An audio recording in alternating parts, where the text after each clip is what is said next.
गया।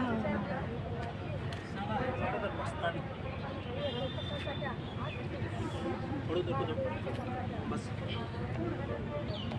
नमस्कार, मैं ओमदेव। आज हमें दिल्ली के जंतर मंतर पर हमारे साथ हैं जयप्रकाश चतुर्वेदी जी उर्फ गोरखपुरी चाचा। इनको जो है गोरखपुरी चाचा भी कहा जाता है। हरियाणा में कई मामले प्रकाश में आ गए हैं। उसके अलावा मणिपुर में अभी भी जो अशांति फैली हुई है, इन विषयों पर हम बात करेंगे। चतुर्वेदी जी नमस्ते। नमस्कार, मैं आपके चैनल के तमाम दर्शकों को नमस्कार करता हूँ। चतुर्वेदी जी, मणिपुर को लेकर अभी तक जो विपक्ष काफ़ी हंगामा कर रहा था, लेकिन कल बड़ी घटना हो गई है हरियाणा में, नूहू में, मेवात में, बल्लभगढ़ तक पूरी आग पहुँच गई है। 2 लोगों की मौत हो गई है, बड़ा बवाल हो रहा है। क्या कहते हैं इस पूरे मामले को लेकर? देखिए, राहत इंदौरी ने एक शेर कहा था, तो उसमें मैं थोड़ा परिवर्तन कर देता हूँ। कहा गया है कि लगेगी इस देश में आग तो आएंगे कई जग घर में, कई प्रदेश इस जग में। इस हिंदुस्तान में मणिपुर, हरियाणा अकेले केवल थोड़ा ही है। अभी तो ये झांकी है, आने वाले दिनों में पूरा हिंदुस्तान जलाना बाकी।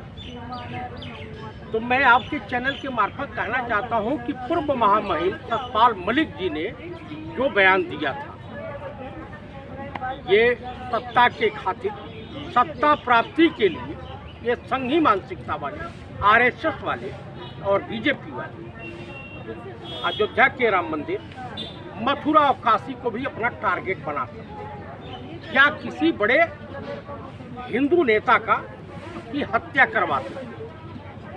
तो ये लोग कहते हैं कि भाई ये एक मनगढ़ंत बातें हैं। मनगढ़ंत नहीं है।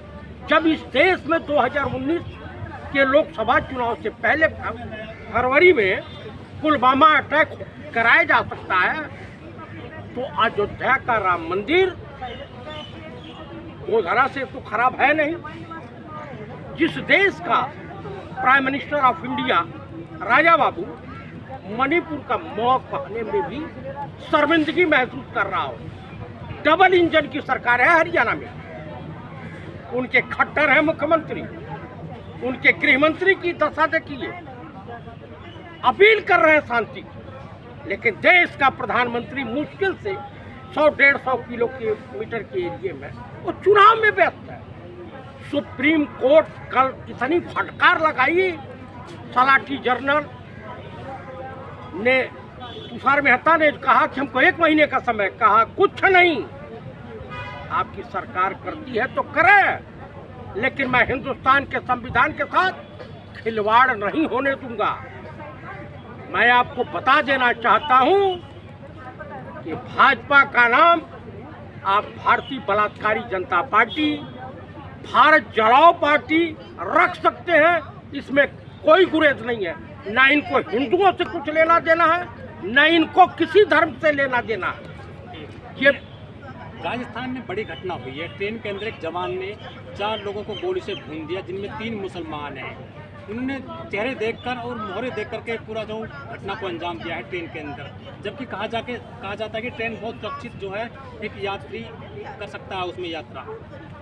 देखिए, भाजपा सरकार के ज़माने में या आरएसएस मानसिकता के लोग, जो संघी मानसिकता कहा जाता है, मानसिक रूप से पीड़ित, ये अपनी स्वार्थ पूर्ति के लिए, क्या हिंदू क्या मुसलमान, हिंदू उसमें नहीं मरा है। एक सब इंस्पेक्टर एसआई अपने सीनियर को गोली मार दिया, मीना साहब को।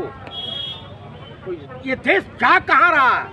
और देश का प्रधानमंत्री और देश के जो सरकारी तंत्र है मौन व्रत धारण किए हुए हैं। उनको पंडित राहुल गांधी दिखाई दे रहे हैं।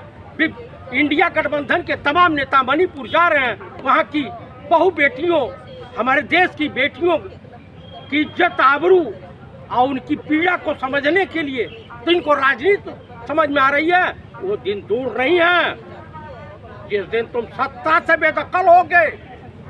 तुम्हारे कार्यकर्ता जो अंधभक्त हैं, इसी देश की पब्लिक रोडों पे जो स्वागत करेगी कि मुंह दिखाने काबिल नहीं रहोगे। देश आप धर्म के आधार पर श्रीलंका की दशा देखें। लेकिन देश में तो अमृत काल चल रहा है, आज़ादी का अमृत महोत्सव है, सब कुछ चंगा सी चल रहा है। किसने कह दिया?